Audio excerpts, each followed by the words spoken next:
give us a presentation on digital safety and cyberbullying and such. So it's sponsored by the National Honor Society, so please give her your full attention and thanks.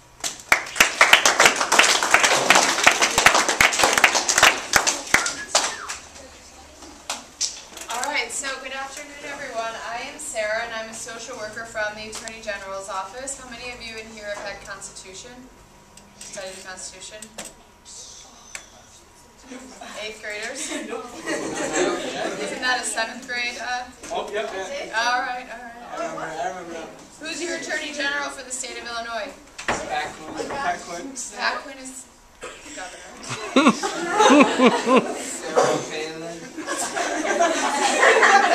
I hope you're joking. No. Sarah Palin ran for president. She is not the Attorney General. The Attorney General for the state of Illinois is Lisa Madigan. Okay. So, alright. Does anyone know what the Attorney General's office does?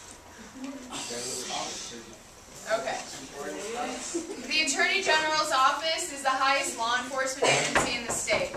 So we write laws, we try and pass legislation that's good for the citizens of Illinois. And so basically we write laws and we enforce laws. So I work with a lot of lawyers and law enforcement. So a lot of times in cases we step in and support local law enforcement and state's attorneys. So if, for example, I work in the high-tech crimes bureau, not every local law enforcement agency is equipped to deal with a high-tech crime. So if a local law enforcement agency, for example, like Hinsdale PD, if they get a high-tech crime, they might not be able to do it. So our role would be to step in and assist them and teach them kind of how to investigate that crime. Now also though, not all lawyers, not all state's attorneys' offices, not all prosecutors know how to prosecute a high-tech crime, for example. So our job would be to step in, our lawyers would step in and teach them how to prosecute that crime. Now, in the High-Tech Crimes Bureau, we focus on crimes against children. So we don't really look at any old kind of internet crime. So we arrest people who use technology to commit crimes against children. Sometimes we arrest adults who are trying to kind of meet, greet, groom, and lure kids out of their houses. And sometimes we arrest kids who've used technology to threaten, harass repeatedly another person, exploit another person in some way. Unfortunately, we're seeing kids do this to each other, whether it's in the form of bullying or stalking or some kind of dating violence, right? And so when we find somebody, identify that somebody has used technology to commit a crime, or sometimes for stealing music on peer-to-peer networks like LimeWire, FrostWire, Kazaa, BitTorrent, right? People take music and movies without paying for it. That's against the law. It's violating copyright law. So we have law enforcement that sits on those networks, can see who's trading what at any given time. Those are some of the things we do, but primarily we're crimes against children. When we identify someone, we go and we seize their piece of technology. We take it. At that point, that piece of technology kind of becomes a crime scene. We give it to our forensic lab, and just like on CSI when a crime happens and the forensic team goes to the crime, they collect the evidence, we do the same thing on technology. On technology, when a crime happens, we bring it to the forensic lab, they go through the device, collect all the evidence, they give it to our lawyers take it and present it to a judge. That's our deal in the High-Tech Crimes Bureau. I have, I think the best job, because I get to come out and talk to you about living and breathing online as a digital citizen. What do you guys think it means to be a digital citizen? And just so you know, the average person spends 7 to 8 hours online a day. That's the average, right? And so, obviously, if that's the average, some people are spending a lot more. Some people are spending a lot less time online. And so, what do you think? What do you think it means to be a digital citizen, to live and breathe and kind of relate to others and be in relationship with others online? What do you think it means? What do you think are there important things we should consider when we're thinking about this concept of digital citizenship? What do you guys think?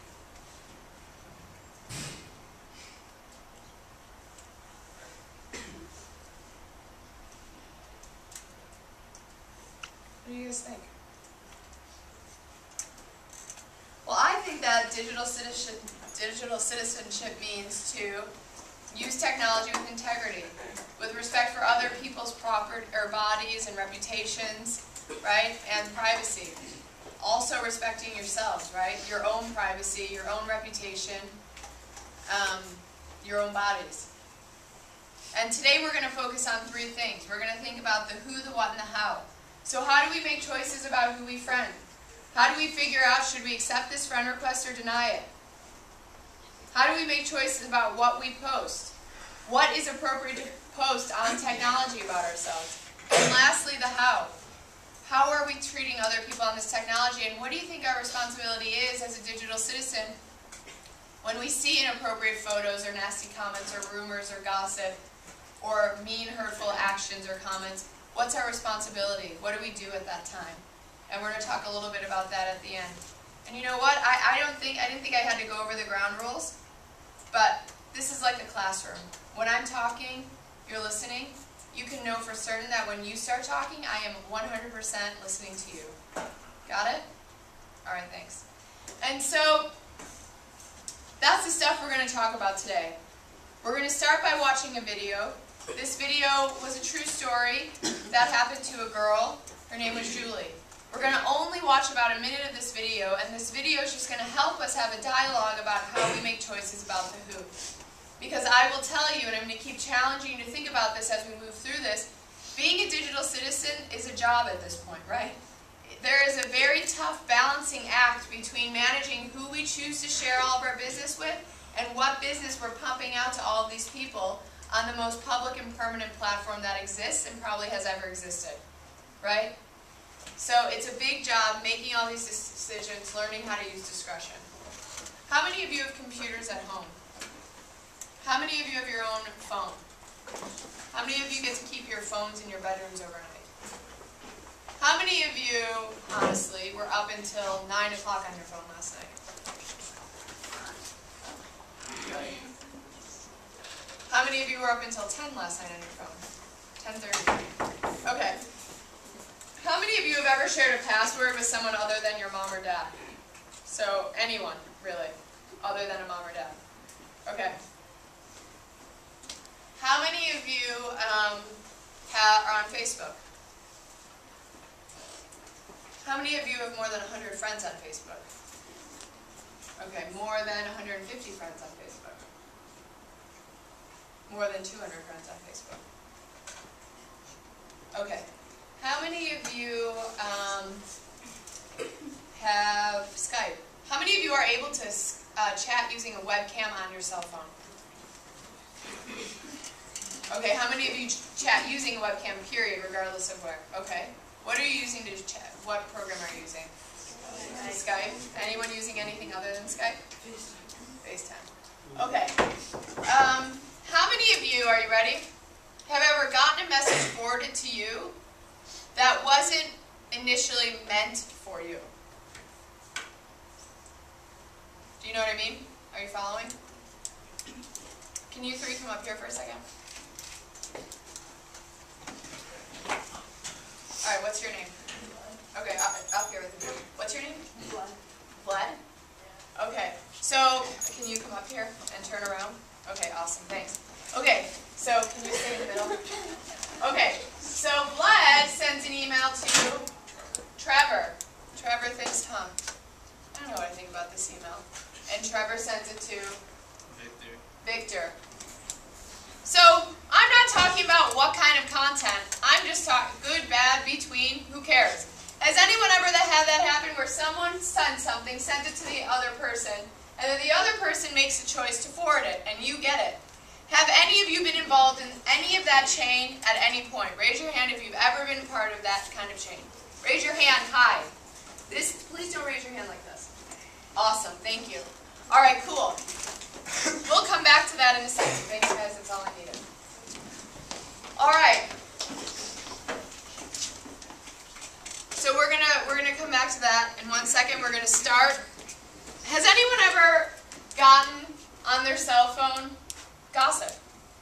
Somebody sending a text message that's gossip about somebody else. Has anyone ever had someone send a mean message out about somebody else? And it's gotten to you? Or about you? I mean, any part of that equation again.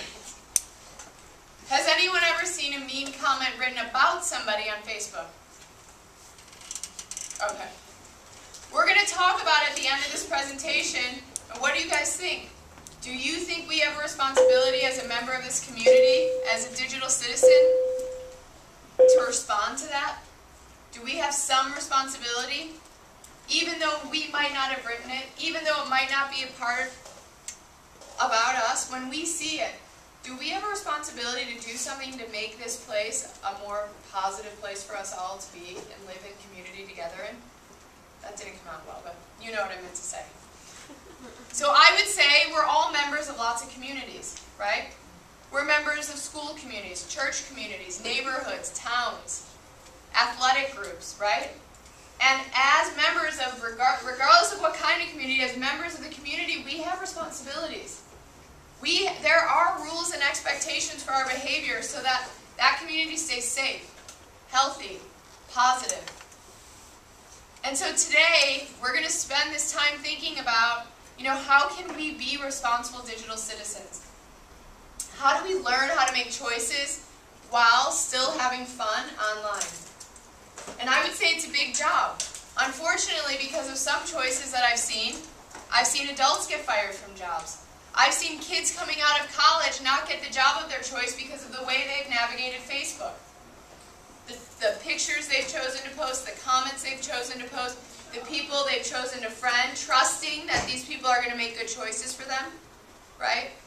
I've seen kids in college lose athletic scholarships permanently because of photos that have gone online, because of actions, behaviors that they did, documented and got online, right?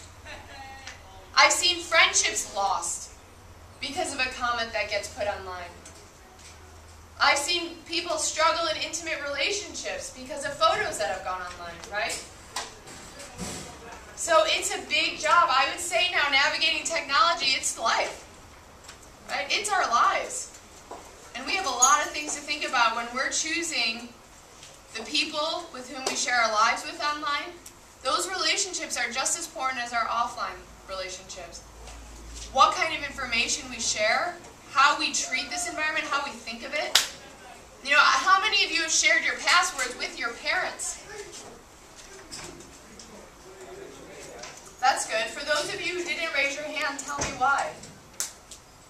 Who hasn't shared their passwords with their parents? Okay, why not? Why not? Why wouldn't you share your password with your parents? You guys, come on. I'm in schools every day. Come on. This is not fun for me either when I'm just singing and dancing up here by myself. I don't want them to go on our stuff. Why? You don't want them in your business? You don't want them in your business. Okay, thank you for being honest. What's your name? Danny. Danny. This is what people tell me everywhere. I don't want my parents reading my business. This is what? Personal, and people tell me it's my private space. They're invading my privacy. I hear that every single day. And I'm going to challenge you to think about something throughout this presentation. And that is, there is a time and place for everything. As individuals now living and breathing in relationships with others on technology, we have to learn how to use discretion. Right? I would challenge you to think about, and we're going to think about this as we move through this, technology is not a private place.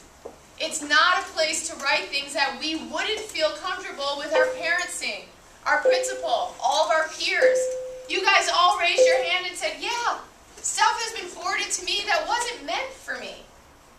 That's happening to everyone. We can't think of this as kind of like a diary or journal or notebook. It's not even close to that because we don't have any control over what happens to a comment or photo once we post it. We only have some level of control over what we choose to post. And so it's a big job making decisions about what we're sharing about ourselves out there, how the story we're writing about ourselves, and thinking really seriously about who our readers are, who our audience is when we're posting things about ourselves online. And again, I will challenge you to think now as 7th and 8th graders how you're going to write a positive digital story about yourselves on a really public and pretty permanent platform. Alright, so let's get started because we have a lot to talk about in the next 40 minutes or so. Or, what time does this one end? 1:45. 1:45. Again, we're only watching about a minute of this video.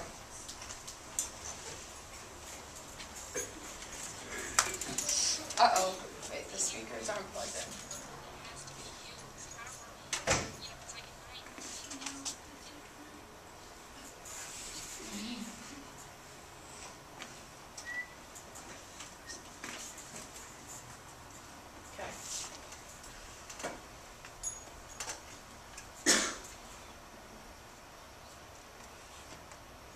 The internet, it's a tool that has to be used properly.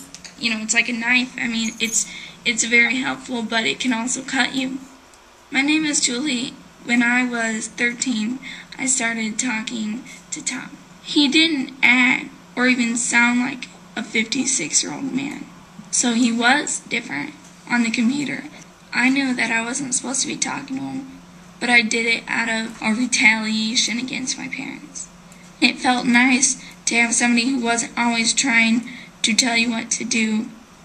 It started to get more like a relationship where it went from just friends to best friends, more personal relationship than best friends. I would instant message him between 3 and 6 hours a day. I was really upset whenever I couldn't get on the internet because I knew that he would be like, "What were you doing?" And he emailed me like 10 times wondering where I was at. Then you feel like extremely bad about it. It was an opportunity for him to manipulate more. I trusted him more than anybody else. He mentioned putting... Okay. So when Julie got online, who'd she think she was talking to? A teenager, right? Now, all of us are online with everyone, right?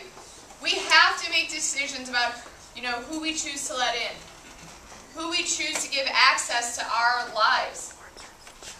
So when Julie got online, who did she think she was talking to? A 13-year-old, right? And while she thought she was talking to a 13-year-old, she was sharing information. She kind of hoped and trusted and believed he was sharing real information. They started communicating. And what kind of relationship did she think they formed first? A friendship, right? Time went on, more information was shared, maybe even more personal, intimate relationships. She thought that friendship moved from friendship to what? Best friends, and then best friend after more time, more information to what? Intimacy, more personal relationship, she said. Maybe, in other words, she thought they were kind of dating. And after all of that information, what did she find out about him? He was older. Now let me tell you something. I'm not here today to tell you to get off technology. I'm not here today to tell you to get off Facebook or Xbox Live. We have to be critical thinkers when we are using technology. Here's my first question. If you meet somebody online who you've never met offline, how can you know for certain who you're talking to online? And we're talking about the basics. We're not talking about character. We're not talking about intention. At this point, I'm talking about the very basics. How can you know if you're actually talking to somebody who is a 13-year-old boy from Wisconsin if you meet them online? What can they do online to prove to you, he is who he's saying he is, or she is who she's saying she is?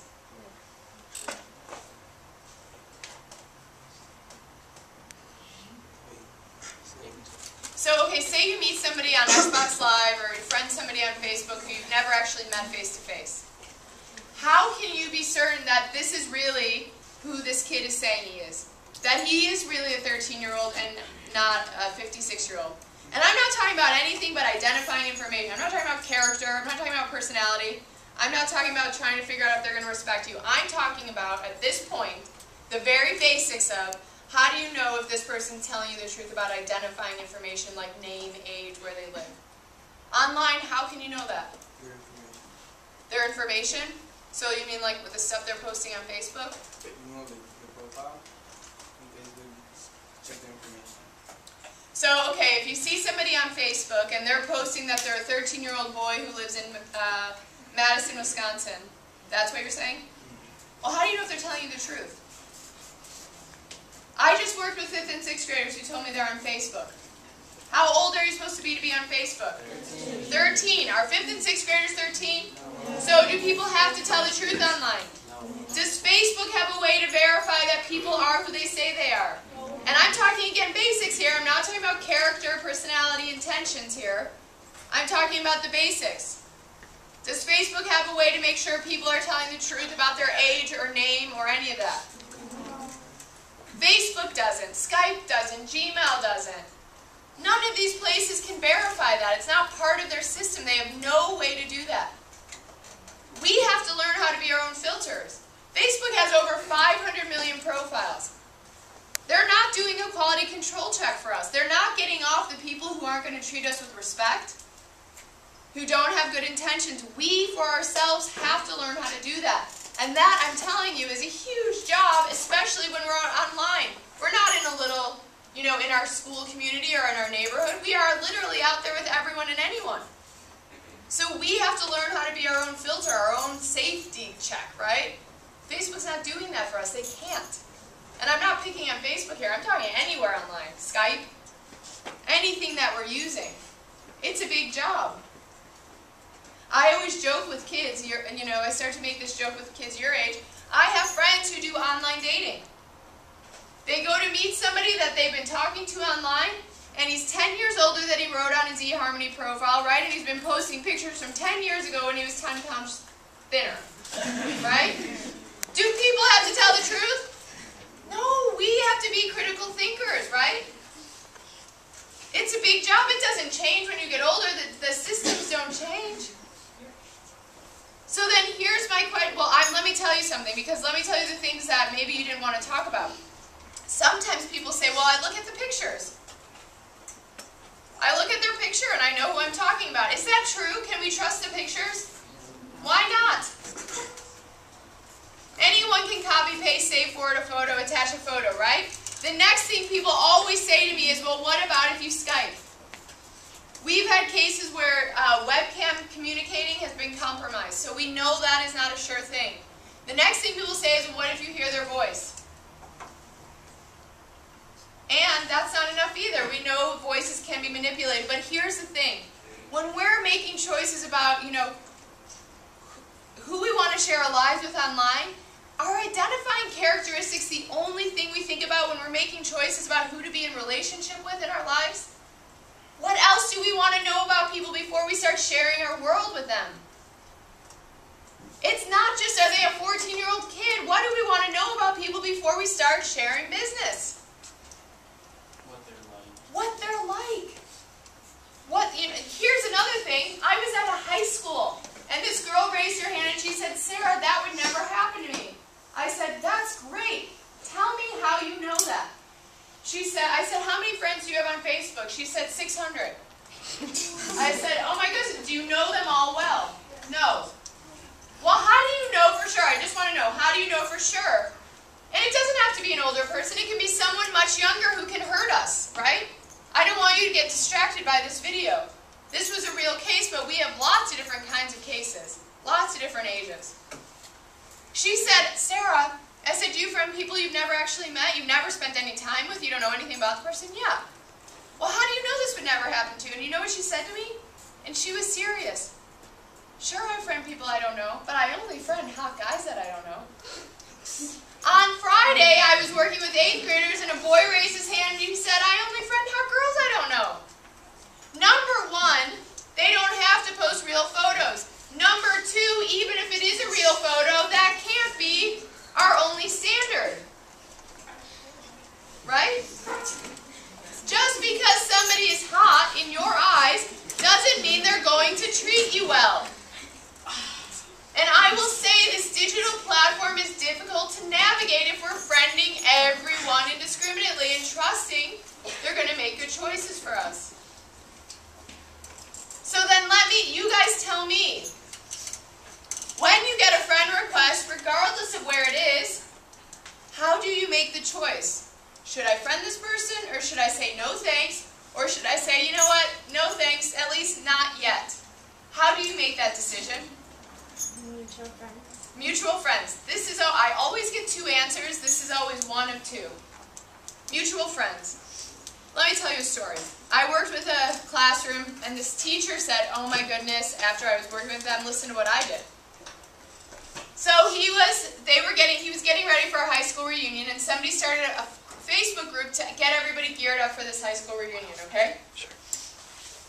And this guy came on, and he thought, shoot, I don't remember this guy, but my high school was big, so he friended him. Throughout the day, people came up and thought, shoot, I don't remember this guy, but Mike friended him.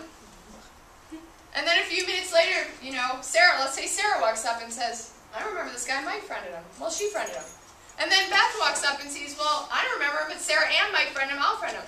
By the end of the day, 35 people had friended this guy. By the end of the day, people started asking, who is this? They looked him up, bogus name, bogus employer, he didn't go to their school. Who knows what his intentions and motivations were, right? But you have to know for your life who you want in your life. Who is going to treat you well, and if you don't know them, you have no idea personally who they are, right? Alright, so that's one. Again, what's another one though? When you get a friend request, how do you make the decision about whether or not you friend them? How do you determine that? What are the questions you're asking yourselves? Whether or not you know them. That's always the second one. Sometimes different order, but those are always the two answers I get if you know them. Guess what? I used to think, oh, these kids, they don't need me. They're only friending people they know. And then I started asking 7th and 8th graders, how many friends do you have? And you know what they started telling me? 200, 300. And I started saying, whoa, what on earth does it mean when you say you're only friending people you know? And I started saying, well, like, for example, what does that mean? People would say, well, I mean, I don't really talk to the kid, but I mean, I know this kid plays on, like, the Hinsdale Park District team. You know? And so then I thought, oh, okay, you've met the person. So maybe on Facebook, you could actually know you're talking to another kid your age, right? You're not talking to an adult. But what else do you know about that person other than their name and age, if you've seen them playing on the same park district? Do you know how they treat their friends? Do you know if they respect their parents? Do you know if they go to school? Do you know if they're going to respect you? And so I'm saying maybe we need to consider thinking a little bit on Facebook or wherever we're socializing. Is there more to it than do we just need to know their name and age?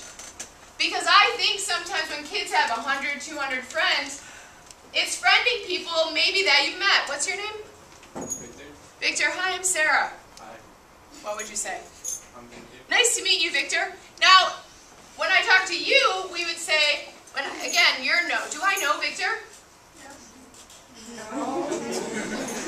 Do I know Victor, or have I met Victor? I've met Victor. What's the difference?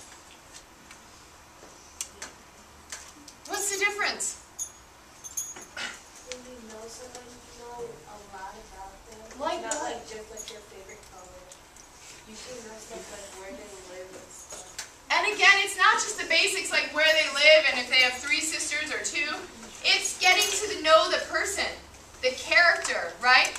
If they respect themselves, if they respect other people. That's a big job. That takes a long time. So let me tell you a few stories. Are you ready? So we had an intern. When you go to college, you get to do all these great jobs. You get to kind of practice what you want to do. We had an intern who went to her first day at Northwestern. She went to her first day at Northwestern and she got into an orientation group with 25 kids. And after spending 2 hours with these kids, she went back to her dorm room that night and friended them. Did she know them? No. So what's the difference between Emily, this girl, and Julie? Well, Emily had actually met them face to face. kids, right? She knew that when she was friending them, she was probably actually friending a kid. But beyond that basic information, what'd she know? Nothing. Again, kind of blindly trusting these people are going to respect her and her business. Remember I told you the difference? It is a tricky balance between who we're letting in and what we're pumping out on technology.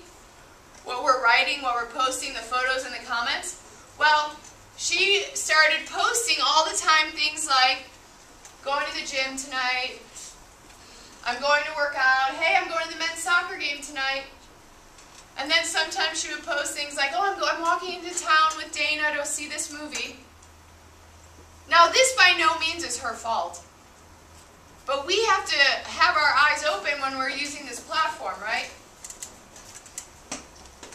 This boy, her freshman year at Northwestern, was stalking her.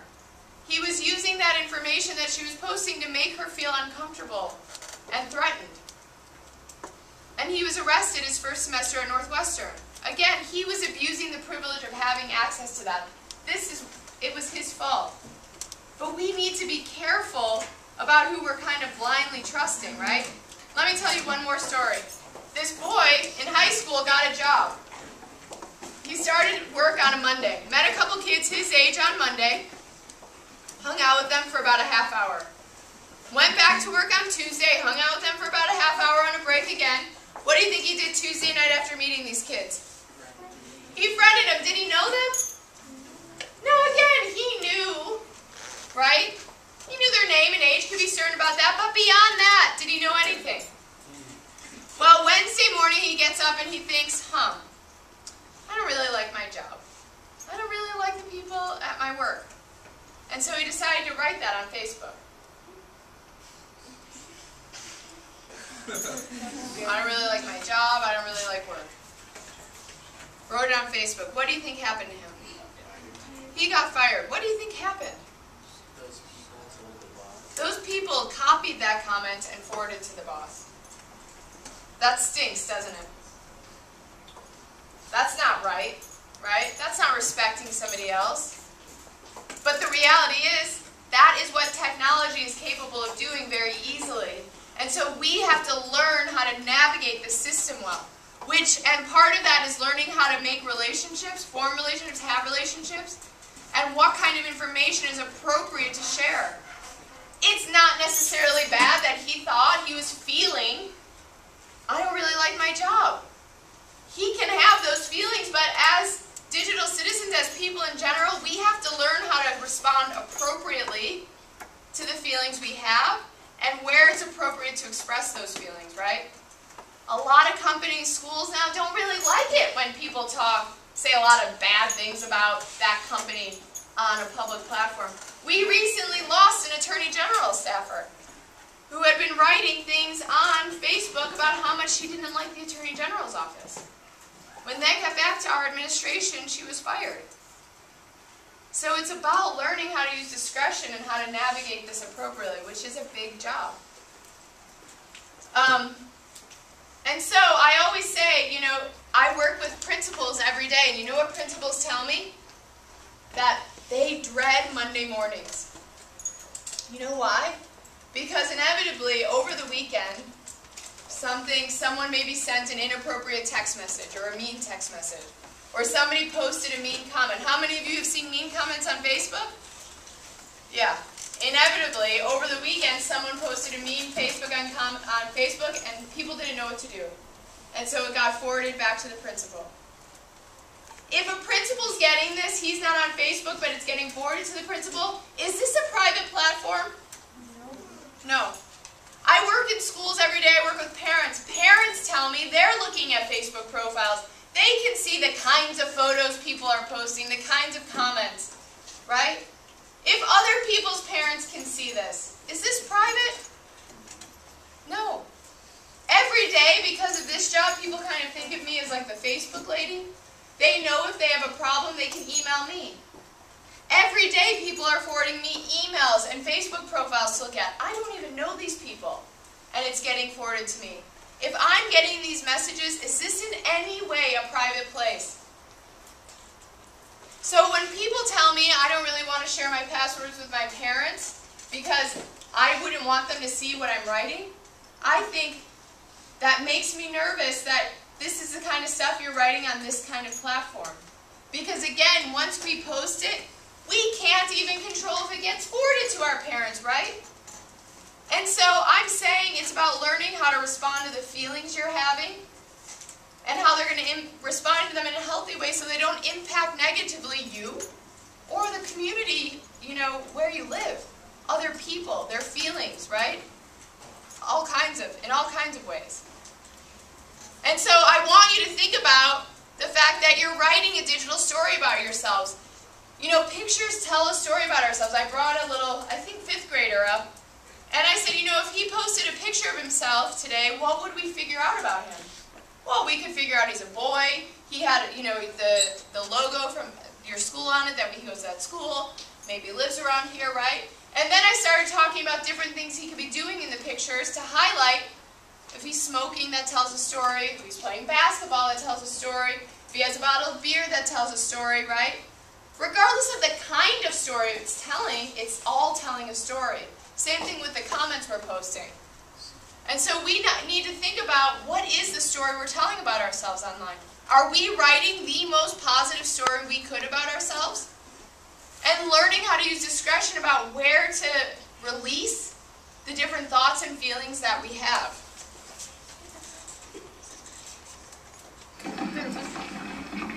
Hey, Sarah. How do you know him? Oh, come on, do it like I taught you. Love the new tattoo, Sarah. Let's go! What? Dude, that's Sarah. The girl in the pink shirt, that's the girl I was telling you about. Oh, that's Sarah? Theater 2 on your left. Hey, Sarah. What color underwear today?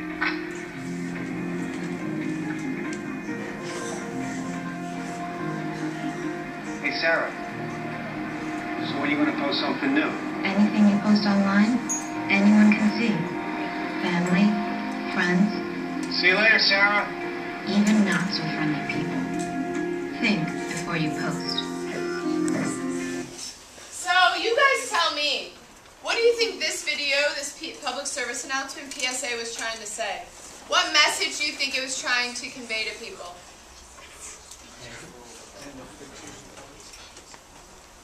But what do you think happened? Like, what do you think the scenario is? Yeah, obviously be careful about the kinds of photos because they're telling a story. But what do you think could have been the scenario behind this movie? Just posting your pictures. What's that? Just posting pictures that, yeah. Maybe she was posting inappropriate photos. But how could this community around her have known about it? She's walking around and people know information about her that she posted online. What could have happened? Oh my goodness. Yeah, thank you. People passed it around. Maybe people forwarded it around. Awesome. What else? She's friends with a lot of people.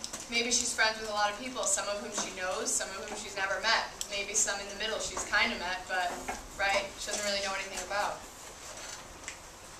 So, I want you to really think about, you guys, even in 8th grade, even in 7th grade, what kind of story am I writing about myself? Who is my reader? Who's my audience? Why would I have a slide, talking about all this, why would I have a slide in here that says, what's in your future? How can you relate this to what we're talking about right now with self-representation, right? The way we're managing our devices and our accounts, our profiles. Why would I have a slide in here that says, what's in your future? Yes? Because maybe something that you did in your past can come back to the future and probably like crush your dreams or maybe have things that you want. Yeah. Maybe something that you posted that you think you've deleted hasn't really been deleted and it's still online, right? What else?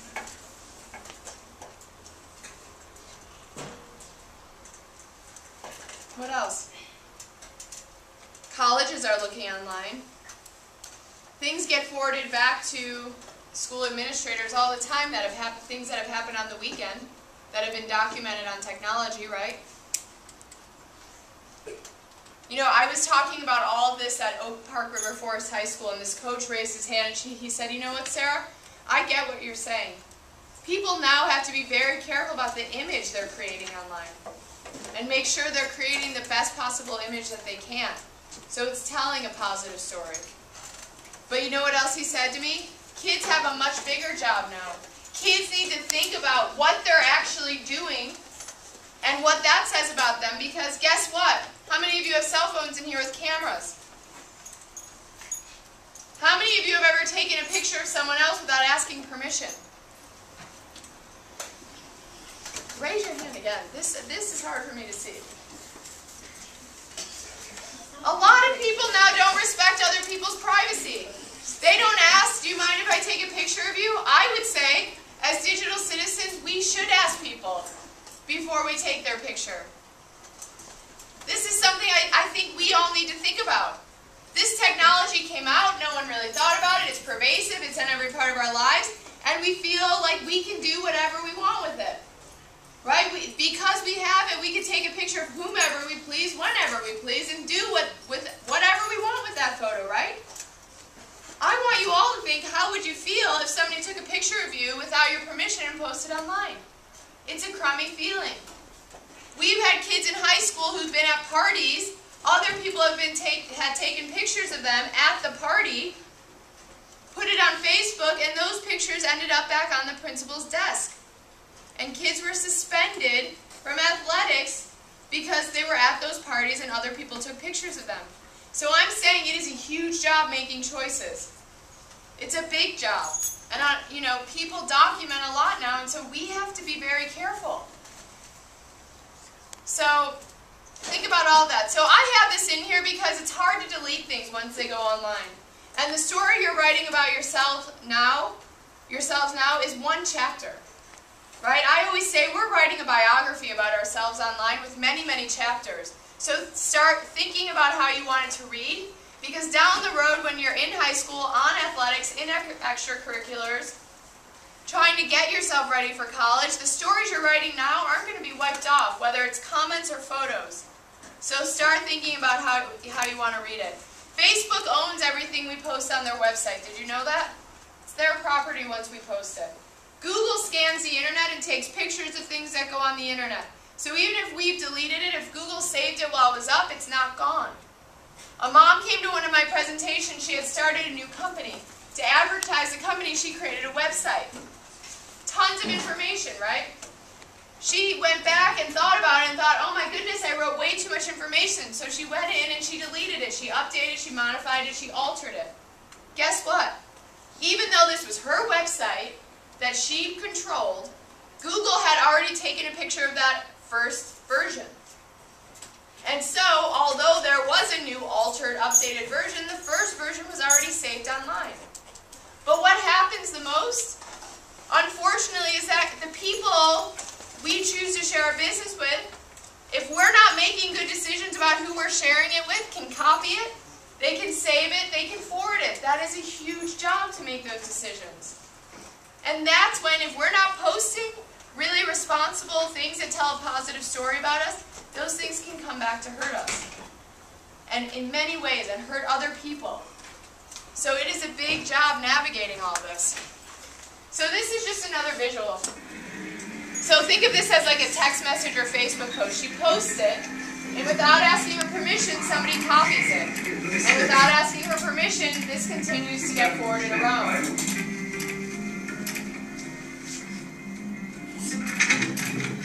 Once you post your image online, you can't take it back. Anyone can see it. Family, friends, anyone. Remember, think before you post. So the reality is, this is a very public platform. We need to learn how to respect this platform and use discretion on this platform, right? We can't control where something goes once we post it. This isn't private. If we're going to post it, we need to be asking ourselves these questions. What story does this say about me? How could this word, my words or actions, impact another person? Right? What if my parents saw it? What about my principal? What about all of my peers? How would that impact them, my relationships, myself? It's a big job making all these choices. That's why I'm saying, if we're not making really good decisions about that first layer of people with whom we choose to trust, unfortunately, our business can go very far very quickly. And we need to learn how to navigate that. And it's not easy.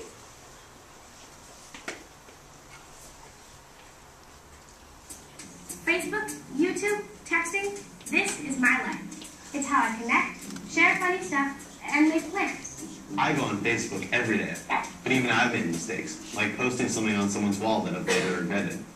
It was funny at the time, right?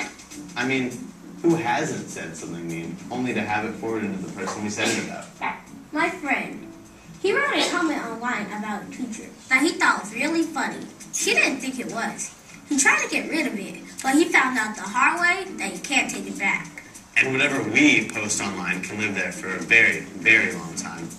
Believe it or not, a friend of mine was tagged in a picture drinking beer. It actually got her in trouble when she applied for a summer job. So what can we do to protect ourselves and our friends? Well, here are a few simple rules that can keep us safe and smart when we're online or using our cell phones. First, guard your privacy. What people know about you is up to you. Next, protect your reputation. Think before you post, upload, or send. What's funny or cute today could really embarrass you tomorrow.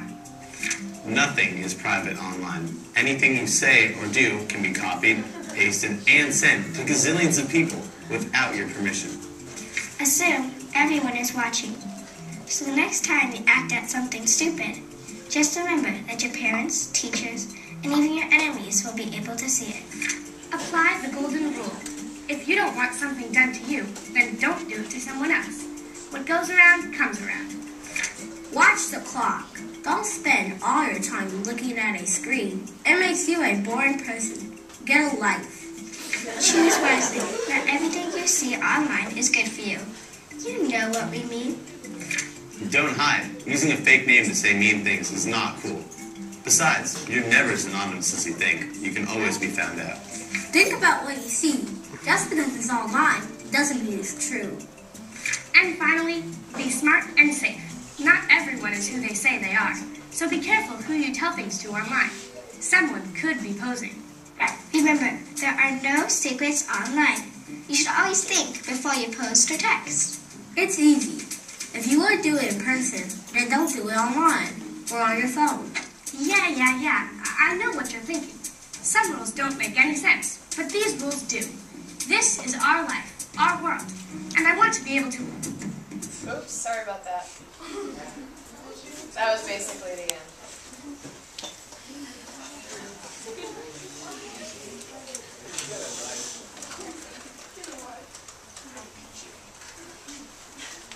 So let me just show something. Did you hear the one where they said, don't hide? You're never as anonymous as you think? Why'd they say that? Because you're not? Why not? How can you be traced? Your IP address. So everyone's internet connection has an IP address. That IP address is unique to you. No two people have the same IP address at the same time. Whenever you send a message or post a comment, that IP address is attached to that. So even if you're saying you're Hannah Smith and you live in Hawaii, right? People can find out you're actually blah blah who lives in Hinsdale. Okay? Let me show you how. So when you post on Gmail or Hotmail or Yahoo or Facebook, we take your IP, we grab your IP address off that email or off Facebook, we put it in a website called MaxMind. MaxMind shows us who's providing you with your internet connection, where the server for that connection is, as well as the city it's coming from. We take the latitude and longitude, put it in Google Earth, and it'll show us on a map. The next thing we do, this is when we go to the judge. We say, Judge, we need to know who's using this. We need to call Comcast, because in this case, MaxMind showed us that Comcast. And that was a free website anyone can use. Law enforcement just uses it because it's free. And so we call Comcast and say, Comcast, we need to know who you are giving this IP address to because they were on Facebook making these comments, right? We need to know who had this IP address literally down to the second. On March 30th, 2:30 p.m. and 30 seconds. Tell us who had it. In this case, the guy lived 3 miles away from where Maxmind showed us that his server was located.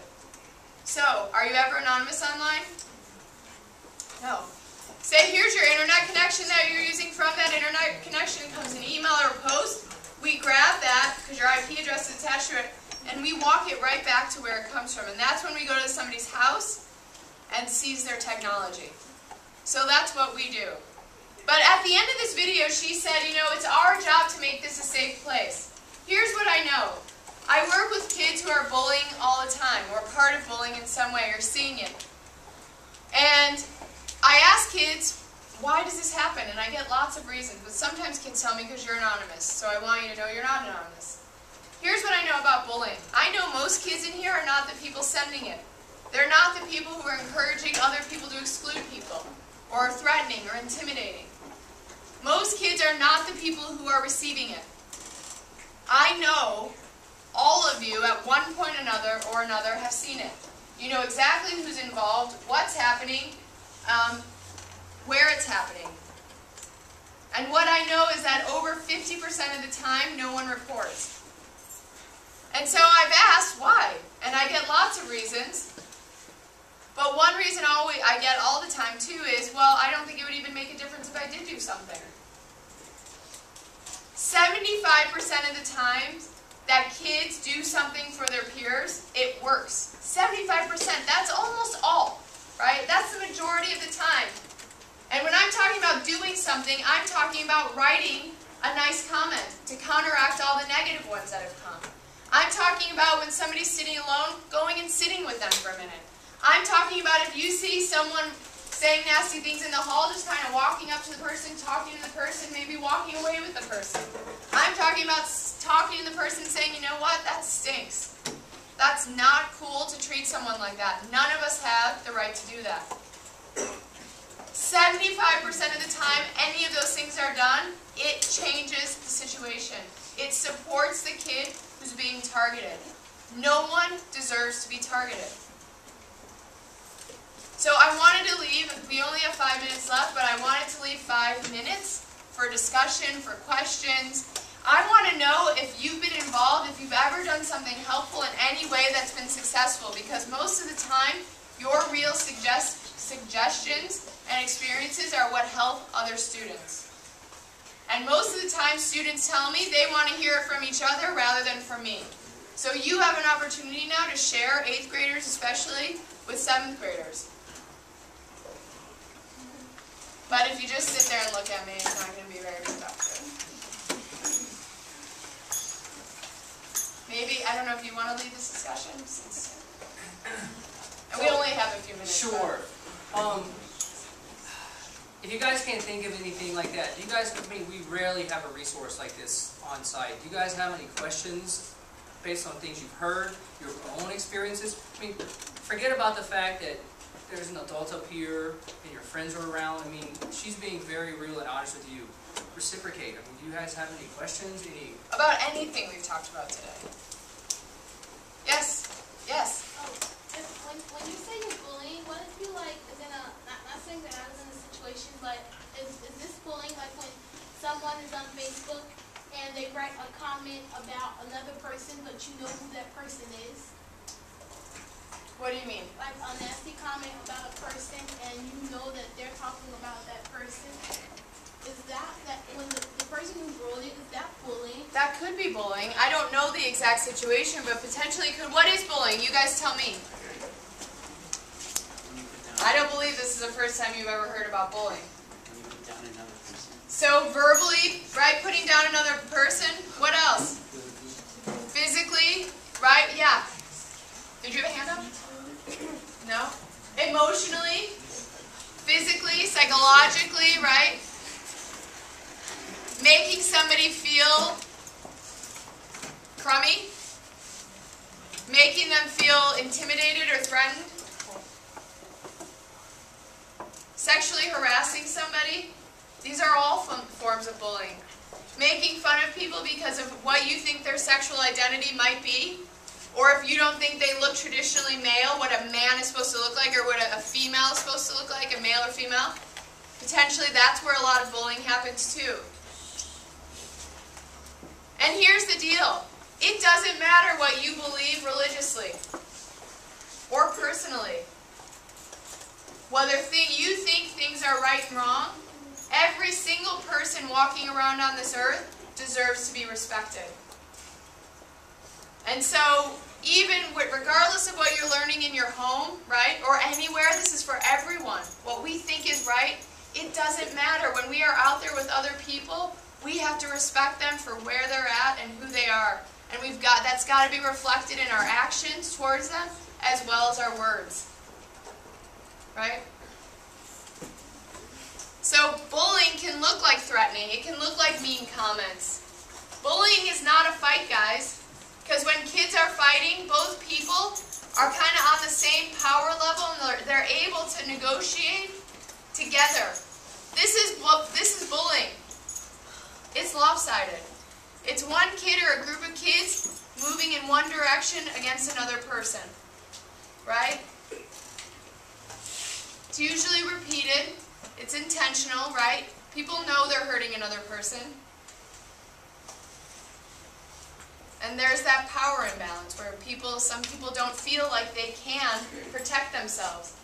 And so that's why it's so important, if some of you see it, who do feel strong enough to report it, that you take that opportunity as a citizen of this school, the digital community, your church, to support the person who might not in that situation be able to support himself or herself. And it doesn't matter why or if you think it's right, everyone deserves respect and deserves to be supported. No one deserves to be treated poorly. Anything else? So yes, mean comments, nasty comments, hurtful comments, rumors, gossip, exclusion, these are all forms of bullying. I want you to think about, as this year goes on, how can you use this technology, this public permanent place, to create a positive place? Maybe even to create positive social change. You know, you guys in 8th grade and 7th grade can do some cool stuff. You know, like raising money for something. Get that word out there to raise money for maybe a homeless group in the neighborhood or in your community, right? To do some kind of food drive. You're on a platform where you can reach a lot of people. Think about how you can use that in a positive way. Think about how writing a positive comment about somebody who's getting targeted could be so awesome for that kid, right? For hundreds of kids to see that one positive comment that you wrote. And if you don't want to do it on Facebook, you can do it in a text message or an email or something like that. And if you don't want to stand up and be assertive to them and tell them to stop, you can let Facebook know or a principal know. Anyway, thanks so much for being so quiet. I think if you show the IP chicken, everyone's a little bit... Right. You can't say anything now. Right. But yeah, it's a little harder for me to, yeah. Anyway, thanks for being here.